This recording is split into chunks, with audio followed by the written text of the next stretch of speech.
Hello, my friends. AmyR here with Prairie Paper and Ink. Welcome back to the face and the card making space. And a couple of open-ended cards.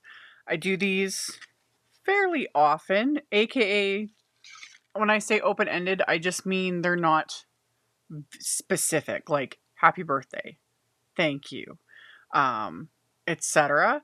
This way I can use them for multiple things. These ones are sort of teacher themed, but I think they would work great to give to like kids in school, colleagues, teachers, etc. Why not? So I combined some newly released Simon Says Stamp products along with some oldie but goodie favorites, did some stenciling and background stamp layering like I love to do, splatter, of course, all the things. As always, links to everything I used are going to be in the description box below the video. My links are affiliate links. That just means that if you click on one of my links, end up placing an order, I get a little kickback from that at no extra cost to you. That's what helps fund the channel, pay the bills, all the things. And yeah, let's get into making these cards. So I'm using the Just Right stamp set. This is a big stamp set. There is a A2 sized image, which is what I'm going to use for my backgrounds, plus this like huge individual pencil stamp, some sentiments, etc. There is also coordinating stencil set that I'm going to use. There's a coordinating die set. There's also another individual stencil that will color in the large pencil. So I'll post links to all those things because, you know, pick and choose and just so you can see what all is available. But for these cards, I'm using just the stamp set and then the layering stencil set. And I've got some Neenah Desert Storm cardstock because there's just something about craft cardstock. I've been a fan since I started making cards over 20 years ago. I love it. I don't know. It's the perfect neutral. Anyway, I stamped the large cluster of pencils with Simon's Intense Black ink. And I did it twice because, as always, why not when I've got, you know, everything sitting here. And then I stuck these panels to my big Altenew grip mat. And then I'm using the layering stencil set. Now, the funny thing is when this release came out, when I had all the products, I didn't even realize. I thought this was just a standalone stencil set. And technically, you totally could have just the stencils. You know, you obviously wouldn't have the stamp outline, but you can create a background with just the stencils. So, and I was like, oh, that's, really cute. And then it took me a minute to realize, oh, it coordinates. I was like, ooh, don't even know how to color these in. Although the size of this like background stamp, these would be fun to color in. Like I was like, ooh, you could color them in with like Copic markers, as always, the sky's the limit, or use actual color pencils. That would be kind of fun too. But I loves me some layering stencils. I've talked about this over and over again. I find it like it's therapeutic, and the satisfaction every time I remove the stencil, I'm like, yes, I love this. So I went like classic with this. These are going to be yellow pencils, just the way, the OG yellow pencil. So I used 3 different shades of Pawsitively saturated ink. And because I'm doing this on craft cardstock, these will be muted. Everything I put on here will be slightly muted. So if you want brighter, more true to color or more intense color, you definitely want to use like white cardstock or much lighter cardstock. But there is just something about craft cardstock. So I used 3 different shades of yellow. Don't need to do that either, but it's just fun. And I used Lemonade, Sunbeam, and Citrine. And then for the eraser portion, I use Simon's Carnation Positively Saturated ink. And for all of this, I was using just smaller blending brushes. That comes in a little more handy with like the stencil I'm using right now because it has the erasers and the like wood portion of the pencils on the same stencil. So this keeps me from having to like mask anything off or worry about getting, ink where I don't want it to go.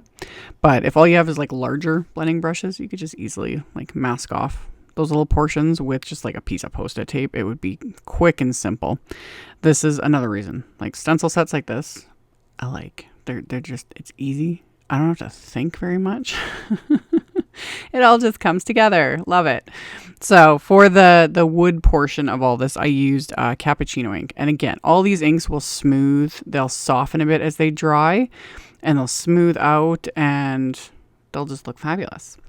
And then for the last stencil, there's a name for it too. I can't remember it. The metal portion that holds like the eraser to the pencil. My brain stopped, but you know what I'm talking about. I used a lighter gray ink. That was Earl ink. And then for the actual like little graphite portion of the pencil, I used charcoal. So blended that all on to these backgrounds and love them. Like love them just like this, but we're gonna, add more because it's what I like to do. So I pulled out an oldie but goodie favorite, which is the thank you text background stamp. And I've used it in a bajillion videos. And that background stamp is a red rubber on cling foam stamp. So I had to take my grip mat out of my MISTI. If you don't have a grip mat, you just have to take the foam out because you're using a red rubber on cling foam stamp. This time I used just my Simon Says stamp, Brutus Monroe, like sticky mat to hold the cardstock in place, and then lined up the background stamp. And then I'm going to ink this up and stamp this with Simon's white pigment ink. So it's just gonna, again, it's gonna add texture. It's gonna add just, I love it. I love it. Love it. One of the recent videos I did, I stamped like it was the old text background, and I did it in like a grayish brown ink, something that'll give a little bit more subtle look. I almost did it on this, but I was like, ooh, yeah, there's something about like white pigment ink, especially again on craft cardstock, that I love it. I love it. So, and with sticky mats, I don't clean them. I will run them under the sink, just run water over them to rinse off, any ink, anything like that. Because I don't use any cleaners. I don't rub the sticky mat because with those, it's an actual temporary adhesive that's on there, and I don't want to remove that. So I rinse it under the sink and let it air dry, and it's good for the next project. So, and then I showed there kind of bending the mat back on itself to remove the cardstock from the mat. And then I set those aside to dry for a bit before I add another thing. So we'll come back to that in a minute. While I was letting that white pigment ink dry, I did all my die cutting, and I just grabbed a bunch of random scraps from my little scrap bin. And I'm using the Layering Apple little wafer die. I love that it had the outline, so you can just adhere the pieces directly to it. Again, things that just make life a little simpler. So I adhered the pieces and created my little apples. And then this Looking Sharp sentiment die set, this was a part of a previous release. This one's been out for a while. It does have an outline as well, but I didn't use that. I just used like the words that are connected. Another thing that I love. And I die cut it from some gray cardstock, and as is tradition, I stacked those layers together. So I have 3 layers of the sentiment glued together with craft tacky glue. And then I took that same charcoal, the darkest gray ink, and my blending brush, and applying that to these die cuts. And I am kind of keeping it more concentrated towards the bottom portion. This again will also soften and dry back. It looks a lot darker here because the ink is still wet, but this will soften and dry back, and it'll just give a little extra something. If you wanted it to be more intense, you could add just either more ink or like feather in a little bit of black ink, but I was happy with what I had going here. So the pigment ink is dry on the background. It didn't have to be dry to add the splatter. This is just me explaining the madness. Anyway, put the backgrounds in a splat box, got a bit of my Altenew black gouache, put a bit of that on my palette, added a tiny bit of water just to get it to a good consistency, and I'm using my little fan brush, and I'm going to add some black splatter to these backgrounds. You can always skip this. Splatter is not for everyone. I personally just love it.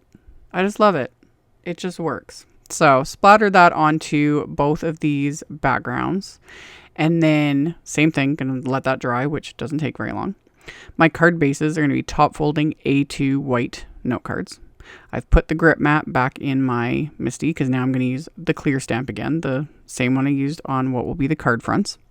And I've got my card base in there. I put my trusty piece of Post-it tape right at the score line so I don't stamp anything past that. And then I'm inking up that stamp with a light gray ink. This is flannel ink from Simon Says Stamp. and inked that up and stamped it. And originally I was going to just stamp this and leave it as is. Like I wasn't going to add any other sentiments, anything, because like I said in the intro, I wanted these cards to just be sort of open-ended, any occasion sort of a thing. But then I was looking at the sentiments in the stamp set, and I really liked the one that says, I think you're just right. You know, WRIT. Again, I love me punny sentiments. Plus, I was like, this just works because it still keeps it open-ended. You know, it's not saying like happy birthday. It's not saying specifically thank you or, you know, anything like that. So I can still keep it in my stash. And then if I need a card to give to like the kids' teachers, or if I want to give it to the kids or just anything like that, it's still, you know, there. So I inked up the sentiment with that same intense black ink and then stamped that onto the insides of both of these cards. And off camera, I ended up trimming down the backgrounds that I had stamped and stenciled and splattered and everything else. I took like a 1/4 inch off all sides, so it's trimmed down to like 3 3/4 by 5 inches. And then I pulled out some baker's twine and wrapped that around, and then used my reverse tweezers. After I start the knot, it holds it in place. Then I can make my bow and fiddle and get it the way I want it. And once I'm happy with it, pull it tight, remove the tweezers, pull it tight again, and then trim off the tails with my scissors. And I've got my little baker's twine and my little bow, and I'm going to repeat that on the second card front. And then the other thing I did off camera was figure out the placement of all my little, like my embellishments and my sentiment. Those leaves I die cut from some green cardstock. This is the Abundant Leaves die set, another oldie but goodie favorite of mine. And I just used the 2 smaller leaf clusters from the die set. There's like an even bigger one, but didn't need that. So I just die cut the smaller ones, and I tucked those into the card front there, and then adhered that apple, and then adhered my sentiment. And then again, off camera, I just stuck something heavy on top of this to hold everything down, because I'm adhering, you know, things on top of multiple layers on top of baker's twine, that sort of thing. So got everything adhered into place, and then decided to kind of enhance the apple just a smidge. I just used my white Jelly Roll white gel pen, my go-to favorite. If you have issues with your gel pen, you just need to use it more often.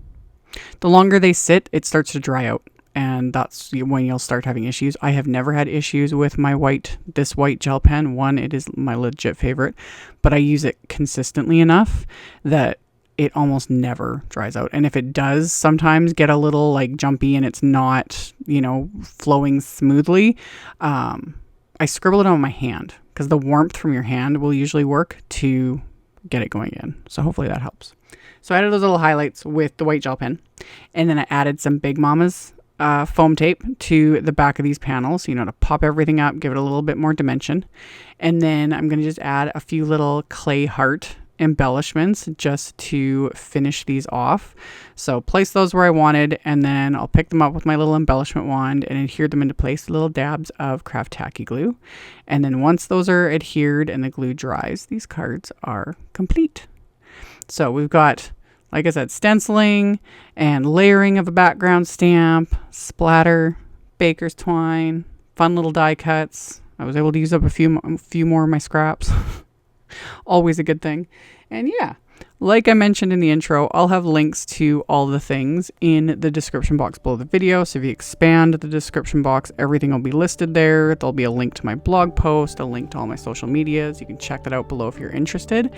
Thank you all so very much for watching, and I will see you all very soon in the next video. Bye. Thank you so much to my amazing Patreon supporters. For anyone that might be interested in supporting me over on Patreon, the link to that is in the description box below the video. For everyone else, as always, thank you all so much for taking the time to watch my videos, for thumbs upping, commenting, subscribe if you haven't. I'd love to have you. And here's a couple other videos for you to check out in case you missed them. Bye.